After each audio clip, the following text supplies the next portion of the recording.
नमः हरे हराय नमः। हरे कृष्णा। आज हम भगवद गीता अध्याय 7 श्लोक नंबर 17 सीखेंगे। चलिए शुरू करते हैं। तेषां ज्ञानि नित्ययुक्त एक भक्तिर्विशिष्यते प्रियो हि ज्ञानिनो अत्यर्थम अहम स च मम प्रियः। अब हम इसे धीरे धीरे बोलकर समझते हैं। तेषां ज्ञानी नित्ययुक्त एक भक्तिर विशिष्यते प्रियो हि ज्ञानिनो अत्यर्थम अहम स च मम प्रियः। अब हम इसे फिर से गाते हैं। तेषां ज्ञानि नित्ययुक्त एक भक्तिर्विशिष्यते प्रियो हि ज्ञानिनो अत्यर्थम अहम स च मम प्रियः। अब हम समझते हैं भगवान श्री कृष्ण इस श्लोक में हमें क्या बता रहे हैं।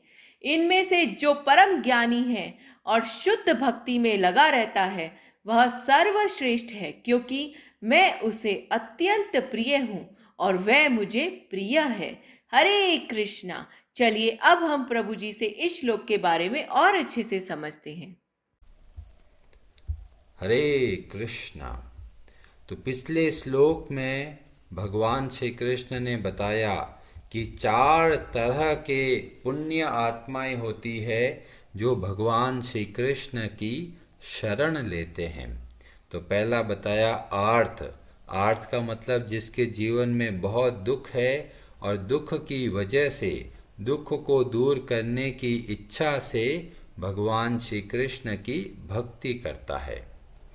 दूसरा होता है जिज्ञासु, जो कुछ समझना चाहता है ये क्यों हो रहा है, आसपास कैसे होता है, किसी को बहुत धन दे दिया, किसी को धन नहीं दे दिया, तो बहुत जिज्ञासा होती है, तो वह भगवान श्री कृष्ण की भक्ति करते हैं। तो ये दूसरी तरह के भक्त हो गए।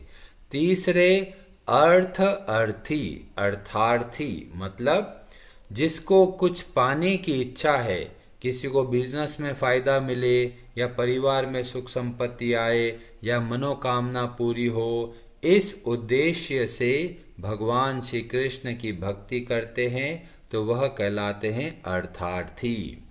और चौथा बोला ज्ञानी।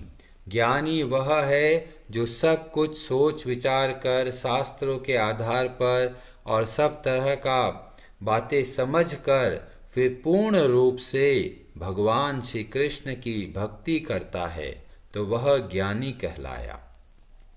जो 4 तरह के भक्त बताए हैं और ये सब भक्त बहुत ही बढ़िया है, पर इन चारों में से हमें किसका संग करना चाहिए, इस बात को बताते हुए भगवान श्री कृष्ण आज के श्लोक में बता रहे हैं कि जो ज्ञानी है वह सर्वश्रेष्ठ है। सर्वश्रेष्ठ क्यों है? क्योंकि उनके 2 गुण पाए जाते हैं। कौन सा? पहला नित्य युक्त। नित्य युक्त मतलब हर समय भगवान श्री कृष्ण का स्मरण करता हुआ कार्य करता है। अब कई लोग बोलेंगे, अरे हर समय भगवान का स्मरण और एक साथ कैसे कार्य करें? कई बच्चे बोलेंगे, जी हम तो पढ़ाई करनी होती है, हम पढ़ाई पे ध्यान दें या भगवान श्री कृष्ण का स्मरण करें। कोई व्यापारी बोलेगा, अरे मैं व्यापार पे ध्यान दूं या भगवान श्री कृष्ण पे ध्यान दूं।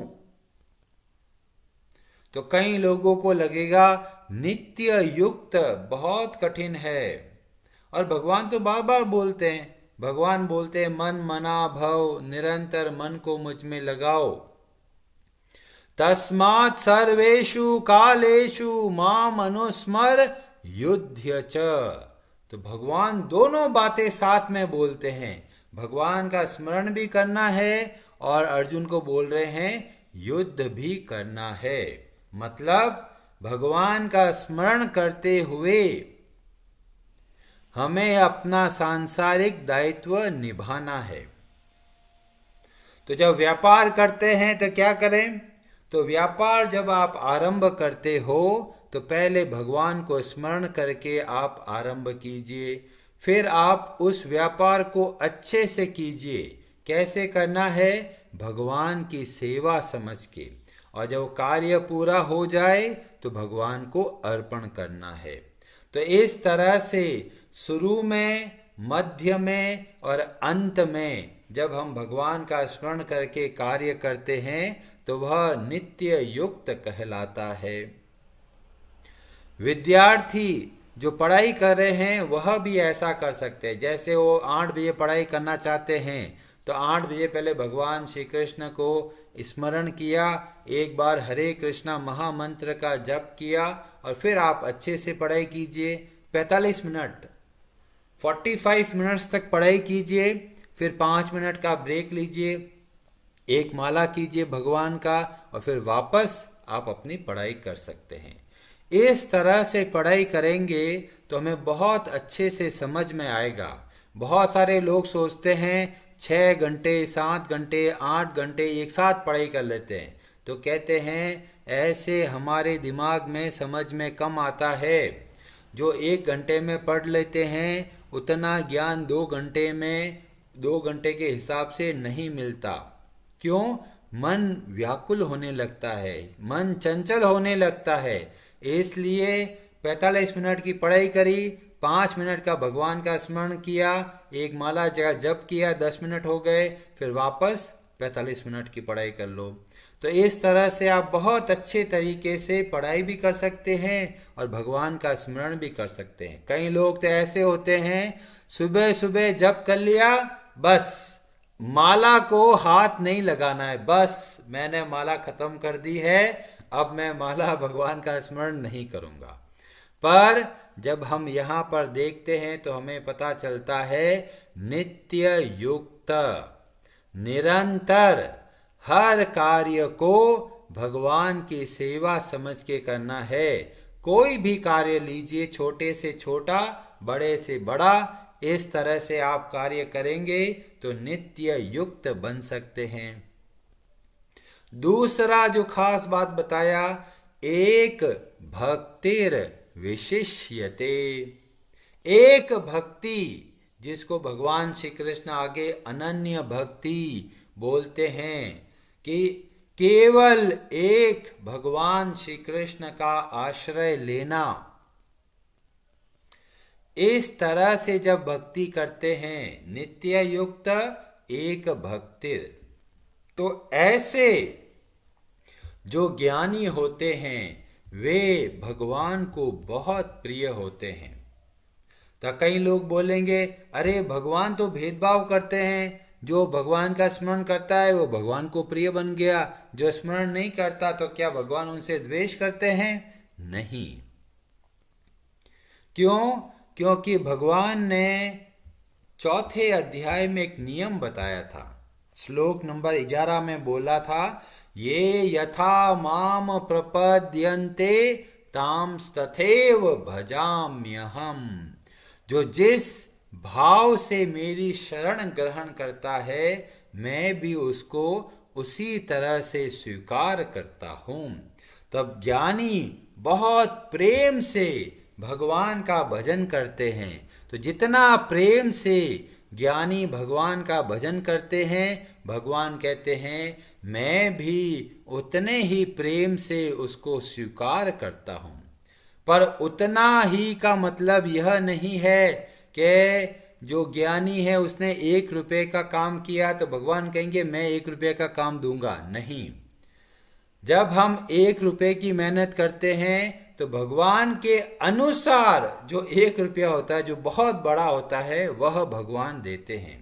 तो कहने का मतलब है हम जिस भाव से, जिस एकाग्रता से भगवान की शरण ग्रहण करते हैं, भगवान भी उतने ही और वास्तव में अपने से बहुत ज्यादा अपनापन, प्रियता आती है। कई लोग ऐसा कहते हैं कि ठीक है थोड़ी पूजा कर ली है, बाकी कामकाज भी तो करना है जी, साधु बन के थोड़ी रहना हमको।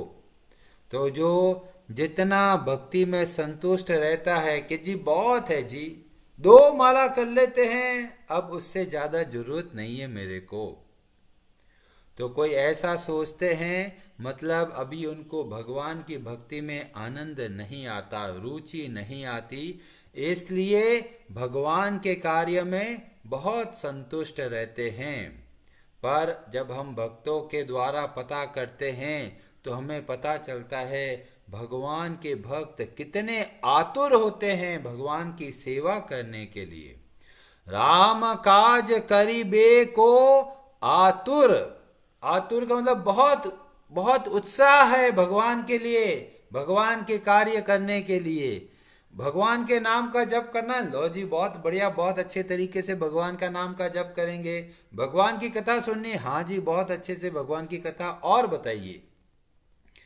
तो इस तरह से जब हम उत्कंठा व्यक्त करते हैं कि भगवान आपके बिना एक क्षण भी व्यर्थ नहीं जाने देना चाहता, एक क्षण ऐसा लगता है जैसे एक युग के समान है।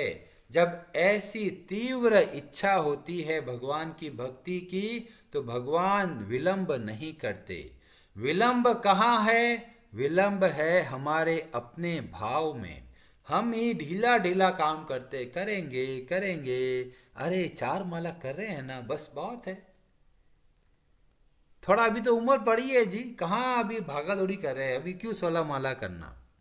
तो हम जितना ढिलाई बरतते हैं फिर हम उतने तीव्रता से भगवान की भक्ति नहीं कर पाते।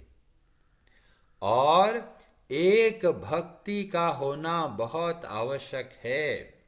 जगह जगह पे आश्रय ढूंढेंगे तो किसी के भी भक्त नहीं कहलाएंगे। आश्रय भक्ति एक भगवान श्री कृष्ण की, और इसको बहुत सावधानी से आप समझिए। बहुत सारे लोग भ्रमित हो जाते हैं, अरे ये क्या बोलते रहते हैं हर वक्त भगवान कृष्ण की पूजा करो, अरे बाकी देवी देवताओं का क्या होगा, क्या उनके मंदिर जाना छोड़ दें, क्या उनकी पूजा करना छोड़ दें? नहीं। जब आप मंदिर जाएं, चाहे भगवान शिव का मंदिर जाएं, देवी दुर्गा के मंदिर जाएं, गणेश जी के मंदिर जाएं, तो उनसे क्या मांगना है? भगवान श्री कृष्ण की भक्ति। क्यों? ये सब भगवान के भक्त हैं, और अगर हम इनसे प्रार्थना करेंगे तो इनके आशीर्वाद से हमारी भक्ति बहुत तेजी से बढ़ती है। तो अगर कोई पहले भगवान शिव की पूजा करते थे, कोई देवी माँ की पूजा करते थे, तो कीजिए, पर एक आश्रय के साथ में। आश्रय जगह जगह पे नहीं ढूंढना है कि देवी माँ नवरात्रा किया है मैंने, मेरा ये काम कर दो, गणेश जी ये मैंने बुधवार को आपको प्रसाद चढ़ाया था, आप मेरा ये काम कर दो। अपनी इच्छाओं के भक्त नहीं बनना है। और इस तरह से आप आराम से जो भी भगवान के प्रमुख भक्त हैं उनके जो मंदिर है वहाँ अगर आप जाते हैं तो आप जा सकते हैं और उनसे भगवान की श्री कृष्ण की भक्ति मांगिए, तो वह एक गुरु की तरह हमें मार्ग बताएंगे। तो सभी देवी देवताओं का अपना योगदान है, पर आपको आश्रय एक का रखना है, अलग अलग आश्रय नहीं लेना है। अलग अलग आश्रय में रहेंगे तो भ्रमित रहेंगे। कभी हमारे मन में ही कंफ्यूजन आएगा, अरे गणेश जी की पूजा कर रहा हूँ, भगवान कृष्ण मुझे क्या पूछेंगे, भगवान कृष्ण की पूजा कर रहा हूँ, भगवान श्री राम क्या कहेंगे। तो ऐसे द्वंद्व तभी आते हैं जब हम अलग अलग आश्रय लेते हैं, जब हम समझते हैं कि हमने आश्रय लिया है केवल एक भगवान श्री कृष्ण का। जब इस भाव से आश्रय ले रखा है, फिर चाहे आप श्री राम की पूजा कीजिए या भगवान नरसिम्हा देव की पूजा कीजिए, किसी की भी पूजा कीजिए, वो सीधा आपको भगवान श्री कृष्ण की ही भक्ति प्रदान होगी। तो ऐसा आश्रय हमको लेना है। अब कई लोग प्रश्न करेंगे कि वो बात तो ठीक है, पर कहाँ हम ऐसे शुद्ध बनेंगे जी? आप तो बहुत अच्छे भक्त हैं, आप तो कर लेते हो जी, हमारे पास तो ऐसी योग्यता नहीं है। तो भगवान ने किसी को मना नहीं किया है कि आप क्यों नहीं योग्य बन सकते। प्रयत्न आरंभ कीजिए, देखते हैं अरे पहाड़ तो बहुत ऊंचा है, पहाड़ पे चढ़ाई करना बहुत कठिन है, बहुत कठिन है, भले ही लगे बहुत कठिन है, पर कहीं से तो आप आरंभ कीजिए। थोड़ा थोड़ा आरंभ करेंगे तो हम बहुत शीघ्र आगे बढ़ेंगे। तो थोड़ा थोड़ा कदम बढ़ाना है। एक माला का जप करो, 2 का करो, 3 का करो, 4 का करो, 5 का करो। थोड़ा थोड़ा प्रयत्न करते करते हम भी ऐसे ही शुद्ध भक्त बन सकते हैं। सर्वप्रथम आप भक्ति आरंभ कीजिए, एक भक्त बनिए, चाहे इच्छाएं है चाहे इच्छाएं नहीं है। चाहे भगवान की भक्ति करते हैं इच्छाओं से, कोई बात नहीं, आप आरंभ कीजिए। पर बहुत महत्वपूर्ण बात है, हमें ऐसे भक्तों का संग करना है जो परम ज्ञानी है, जो भगवान की भक्ति करते हैं बिना किसी इच्छा के, और इच्छा है तो केवल भगवान के भक्तों का संग का। ऐसे भक्त की जब हम सत्संग के द्वारा सेवा करते हैं तो हम भी शुद्ध भक्त बन सकते हैं। और हम सबको प्रेरणा दी जाती है कि हमें कहीं से तो आरंभ करना है और थोड़ा थोड़ा भक्तों के संग में रहकर और अपने आप को शुद्ध करना है, अपने विचारों को, अपनी इच्छाओं को। तो कहते हैं कोई ऐसा होता है क्या कि कोई शुद्ध भक्त के संग में आकर और जो अशुद्ध भक्त हैं वो शुद्ध हो गए हो? कि हाँ जी, बहुत सारे उदाहरण मिलते हैं हमको श्रीमद् भागवतम की कथाओं में। सर्वप्रथम वर्णन आता है ध्रुव का। ध्रुव के मन में बहुत बड़ा साम्राज्य पाने की इच्छा थी कि मुझे बहुत बड़ा राज्य चाहिए, बहुत धन चाहिए, बहुत ऐश्वर्य चाहिए।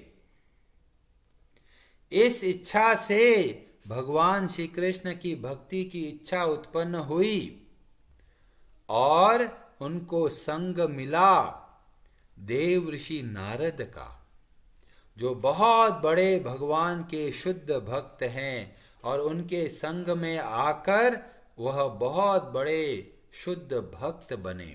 तो हमें भी उन भक्तों का सत्संग करना है जो बिना किसी सांसारिक इच्छा के भगवान की भक्ति करते हैं।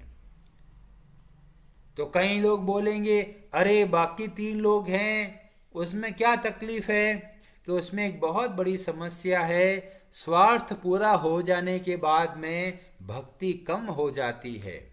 जो आर्थ होते हैं, दुखी होते हैं, भगवान से प्रार्थना करी भगवान मेरी रक्षा कीजिए, और भगवान ने रक्षा कर दी, उसके बाद भक्ति के अंदर वैसी उत्कंठा नहीं होती। वो धीमे धीमे भक्ति का जो तीव्रता है वो कम हो जाती है। क्यों?